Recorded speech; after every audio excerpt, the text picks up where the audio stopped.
ഇന്നലെ ഞങ്ങൾ നല്ല ഫ്രഷ് മീനൊക്കെ വാങ്ങിക്കാനായിട്ട് ഇവിടെ അടുത്തുള്ള ഇക്ബാൽ ഫുഡ്സിൽ പോയായിരുന്നു കേട്ടോ. അവിടെയാണെങ്കിൽ 9 മണി വരെയുള്ളൂ ഫ്രഷ് ആയിട്ടുള്ള മീനൊക്കെ മുറിച്ചു കൊടുക്കുന്നത്. പിന്നെ ഞങ്ങൾ നോക്കിയപ്പോൾ അവിടെ ഫ്രോസൺ ആണെങ്കിലും നല്ല ആവോലി ഉണ്ടായിരുന്നു. അങ്ങനെ അവിടെ നിന്ന് 2 പാക്കറ്റ് എടുത്തു. അത്യാവശ്യം നല്ല വലുപ്പത്തിലുള്ള ആവോലിയായിരുന്നു. ഈ ആവോലി നന്നാക്കാനായിട്ട് ഭയങ്കര സിമ്പിളാണ്. അതുകൊണ്ട് ഞാൻ ഭയങ്കര ഹാപ്പി ആയിരുന്നു. എനിക്കിത് മുറിച്ച് മേടിക്കുന്നതിനേക്കാളും ഇഷ്ടം ഇവിടെ വന്ന് നന്നാക്കുന്നതാണ് കേട്ടോ. ഈ മീനുണ്ടല്ലോ നന്നാക്കി കഴിഞ്ഞ് കഴിഞ്ഞാൽ നല്ല വെള്ളി നിറമായിട്ട് നല്ല ഭംഗിയായിട്ട് ഇരിക്കുന്നൊരു മീനാണ് കേട്ടോ. അപ്പോൾ ഇതേടാ നമ്മുടെ റിക്കുവിനൊരു ആഗ്രഹം. എനിക്കൊരു ആവോലി ഫുള്ളായിട്ട് ഫ്രൈ ചെയ്ത് തരണം എന്നായിരുന്നു പുള്ളിക്കാരൻ്റെ ഒരു ആഗ്രഹം. ഫുള്ളായിട്ട് വറുക്കാനുള്ളത് ഒഴിച്ച് ബാക്കി മീനുകളൊക്കെ തലയും വാലും അതുപോലെ നടുക്കഷ്ണമൊക്കെ വേറെ വേറെ ആയിട്ട് സെപ്പറേറ്റ് ആയിട്ട് ഞാൻ ബോക്സിലാക്കി വെച്ചു. അങ്ങനെ വറുക്കാനുള്ള മീനിൽ മസാലയൊക്കെ തേച്ച് അവരെ ഒന്നും അങ്ങോട്ട് സെറ്റ് ചെയ്ത് മാറ്റി വെച്ചു.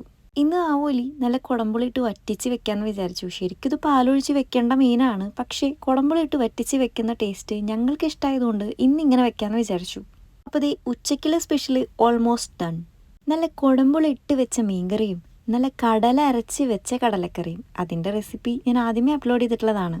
അതവിടെ സെറ്റായപ്പോഴത്തേനും ദേ ഞാനിവിടെ മീൻ വറുത്ത് സെറ്റാക്കി വെച്ചു. അങ്ങനെ റിക്കുവിൻ്റെ ആ ആഗ്രഹത്തിനും ഇവിടെ വിരാമം ഇട്ടു.